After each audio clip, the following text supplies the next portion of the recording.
diputados de la Comisión Política, gracias por esta invitación. Esta la he recibido ayer hasta el mediodía, por lo que no ha sido posible reunir al claustro de docentes de la Facultad de Derecho como para poder traer una posición común. Sin embargo, me voy a dedicar durante algunos minutos a hacer algunas consideraciones y más bien algunas reflexiones sobre estas dos sentencias. Ciertamente todos mis predecesores han abundado precisamente en análisis de lo que son las sentencias, destacando aspectos negativos, aspectos positivos. Obviamente es un análisis muy rico, muy válido y muy respetable de todos mis antecesores. Sin embargo, quisiera centrarme quizás en uno de los puntos más neurálgicos precisamente de lo que nos trae precisamente a esta consulta pública, y es, ya tenemos una sentencia, y esa sentencia de alguna manera ha resuelto sobre dos generaciones de magistrados, los electos en el 2006 y los recién electos en este mismo año. Y luego el punto que lleva la Asamblea Legislativa es, señores, ¿qué hacemos con estas sentencias? ¿Les vamos a dar cumplimiento o a qué vamos a recurrir en el caso que haya algún recurso? Entonces quisiera centrarme durante pocos minutos, no voy a ocupar todo el tiempo, sé que tengo 15 minutos, pero voy a ser bastante breve. Comenzar diciendo que se debe fomentar la institucionalidad en el país, especialmente el Estado de Derecho, y particularmente se debe fomentar el respeto por los órganos del Estado. Nuestro país tiene un sistema republicano donde al menos hay tres poderes distintos, tres poderes en igualdad de condiciones, tres poderes donde ninguno es superior a otro, y es precisamente eso el éxito de un Estado de Derecho. Que haya controversias, a veces son saludables, precisamente porque es un Estado de Derecho, y no siempre se va a estar pensando de forma común. Sin embargo, debemos destacar que se debe respetar a los órganos del Estado y nunca ir en menosprecio de ninguno de ellos. Como ciudadanos estamos obligados a darle respeto y el lugar que merecen los señores diputados, los señores magistrados de la Corte Suprema de Justicia, así como los del órgano ejecutivo.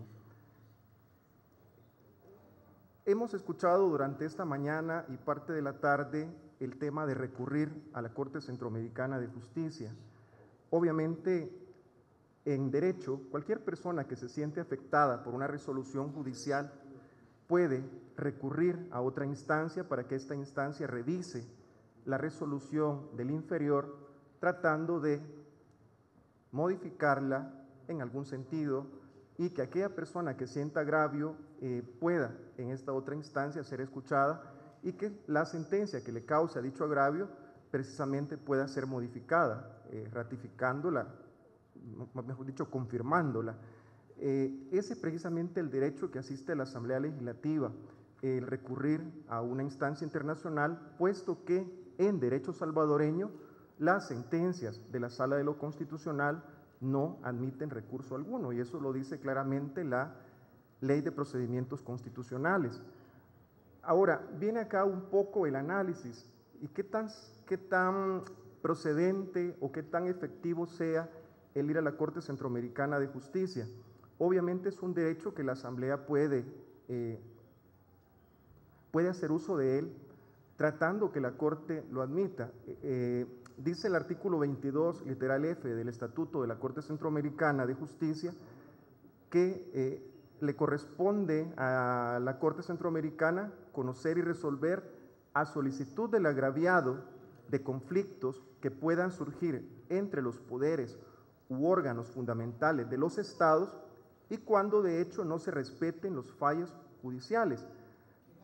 Aquí digo esto porque si ustedes van a hacerlo recurrentes ante la Corte Centroamericana de Justicia, obviamente se tiene que configurar quién es en este caso el agraviado.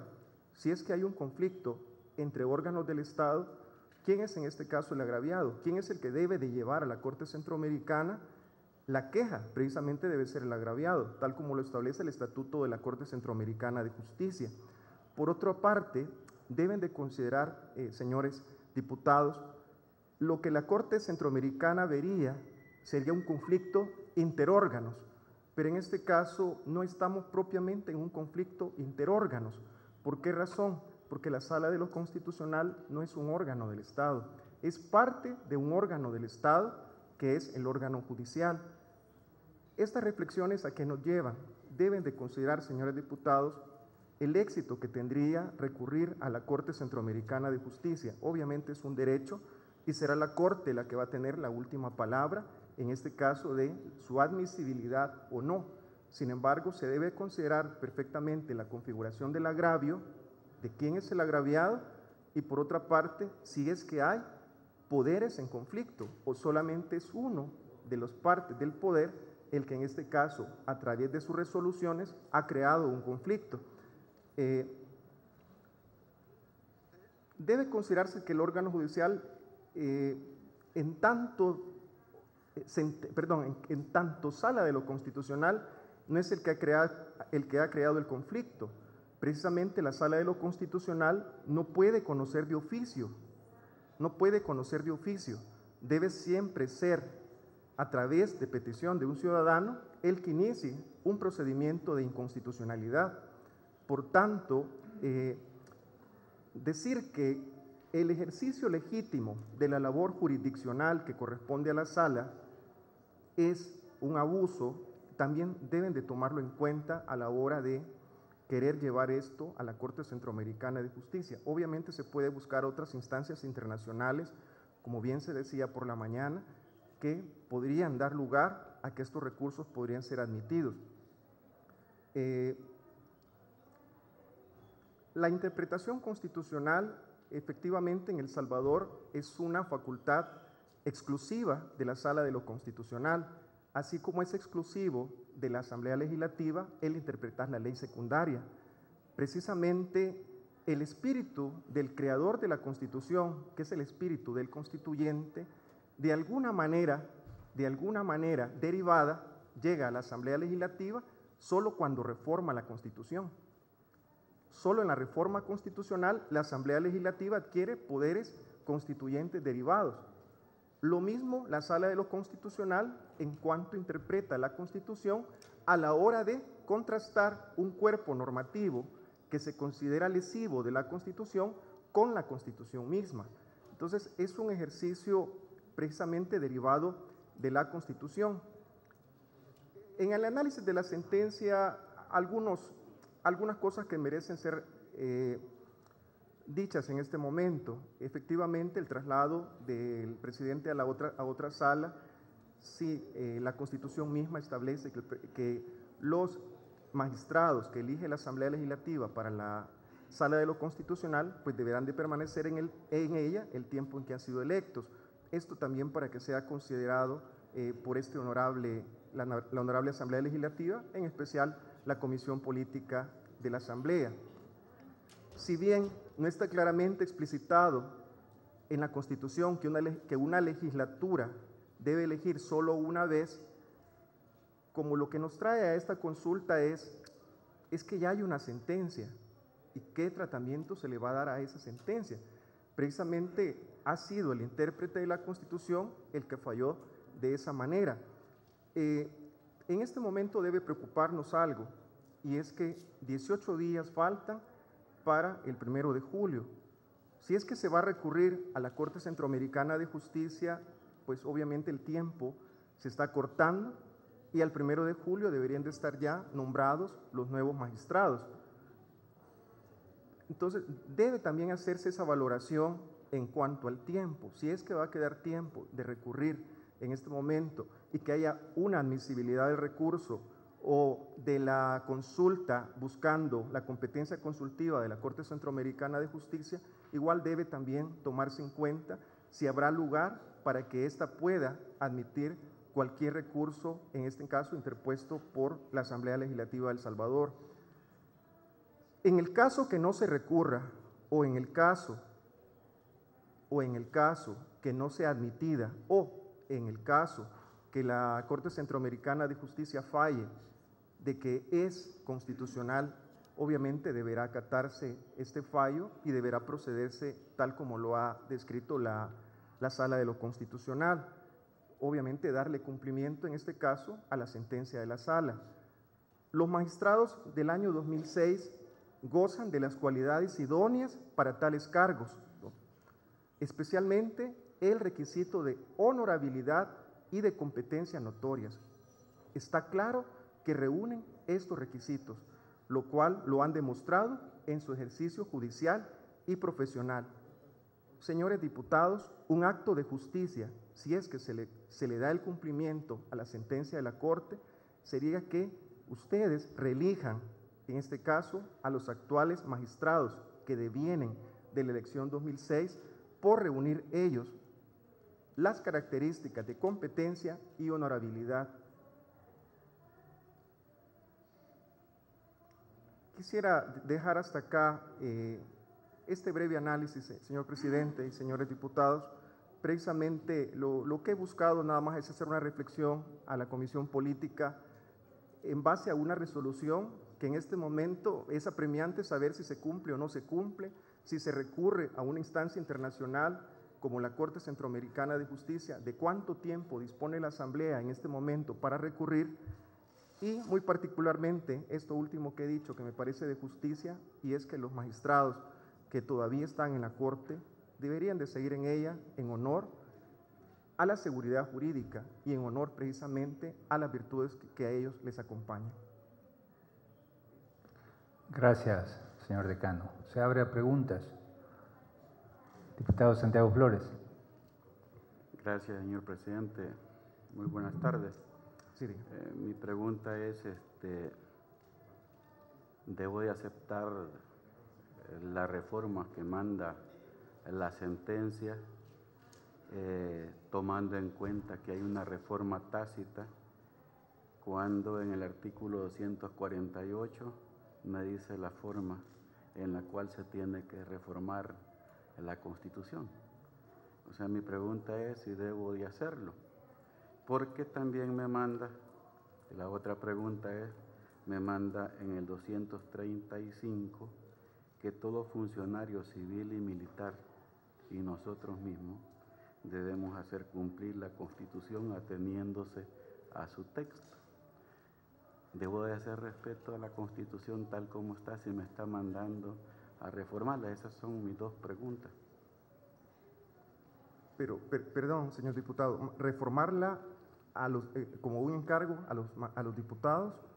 Sí, es que en el planteamiento yo entiendo que hay una apelación, y la apelación es a que aceptemos la sentencia.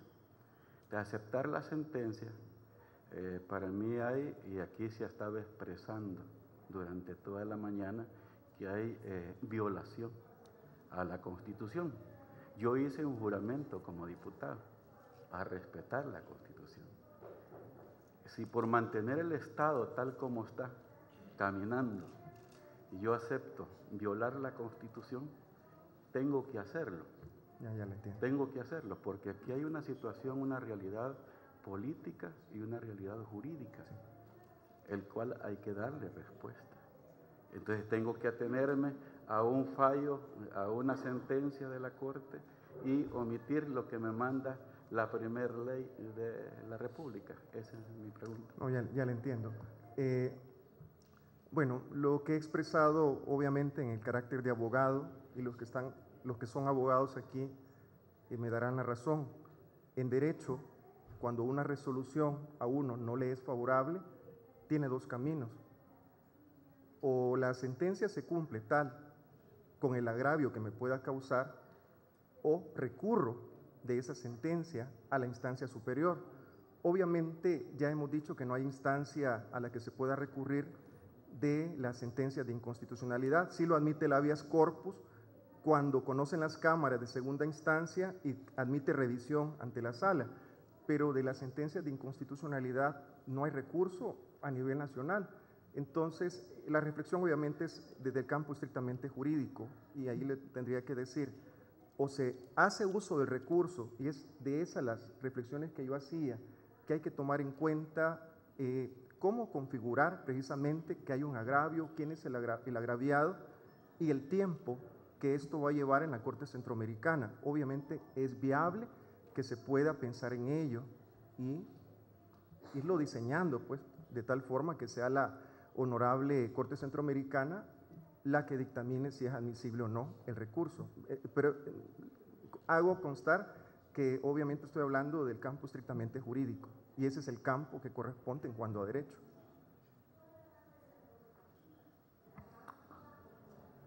Diputado Rodolfo Parker. Gracias, presidente. Señor decano, una pequeña pregunta. Claro. Usted anotaba, y en eso nosotros tenemos una inquietud bastante compartida, que hay dificultad desde el punto de vista constitucional, digámoslo así, en principio, de remover a un magistrado que ha sido designado por la Asamblea Legislativa para integrar la Sala de lo Constitucional. Sí, correctamente. Habida cuenta de esa premisa, la pregunta va en dirección a que si usted, como estudioso del derecho, como académico, ve posibilidad jurídica de que ante la concurrencia de algún vicio en el nombramiento mismo de un funcionario de esta categoría, como ser un magistrado de la Corte Suprema de Justicia, pudiese tomarse una medida correctiva. Claro. Anotaba, haciendo una heurística de esto, señor presidente Gutiérrez Castro, que qué ocurriría si, por ejemplo, fuese nombrado como magistrado de la Corte Suprema de Justicia una persona con 21 años de edad, y esto se llegase a constatar cuando la Constitución en una forma expresa demanda una edad mayor para ser magistrado de la Corte Suprema. Esa sería la pregunta, señor decano. Sí, obviamente la Asamblea Legislativa tiene precisamente esa facultad derivada de la Constitución, y es que aquellos funcionarios de elección popular o de elección de segundo grado, que es el caso de los magistrados de Corte Suprema de Justicia, y otros funcionarios que son electos por la Asamblea Legislativa, obviamente la Asamblea Legislativa puede, haciendo uso de su facultad constitucional, como usted lo bien dicho, doctor Parker, establecer las correctivas, llegar inclusive hasta la destitución. Eso claro que está, es una facultad que la Constitución confiere a la Asamblea Legislativa. Sí, tiene toda la razón. Diputado Benito Lara. Gracias, presidente. Una pregunta. Las sentencias declaran inconstitucional que se elija 2 veces, ¿verdad? Pero nos está mandando a elegir 2 veces. Entonces mi pregunta es, todos los servidores públicos juramentamos y decimos que hay que cumplir con la Constitución. Y si la misma sentencia nos dice que es inconstitucional elegir 2 veces, ¿cómo quedamos nosotros si elegimos en esta oportunidad por 2 veces? Sí, bueno, le voy a dar mi opinión. Obviamente es el problema legislativo en este mismo momento, ¿verdad? Si es que en aquel momento, tal como lo declara ahora la Sala, se eligió a magistrados y hay un vicio de inconstitucionalidad porque la Asamblea o una legislatura debe elegir nada más a 1/3 de los magistrados, esta es una interpretación muy personal. Ciertamente los problemados ahora son los actuales miembros de la Asamblea Legislativa porque tienen que elegir 2 veces. Sin embargo, recurrir, sería como la pregunta, recurrir al mismo vicio que ahora se dice que es causa inconstitucionalidad. Yo creería que lo que se está haciendo en este sentido es simplemente dar cumplimiento a algo que debió hacerse atrás, ¿no?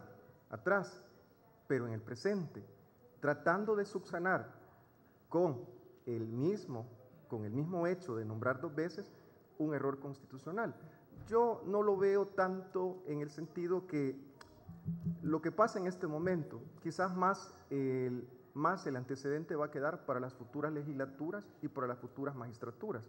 Obviamente quedará sentado que una legislatura elige nada más a 1/3, aunque en este caso obviamente es a la actual asamblea la que le corresponde subsanar precisamente lo que se dio en el pasado. Yo así lo miro, señor diputado.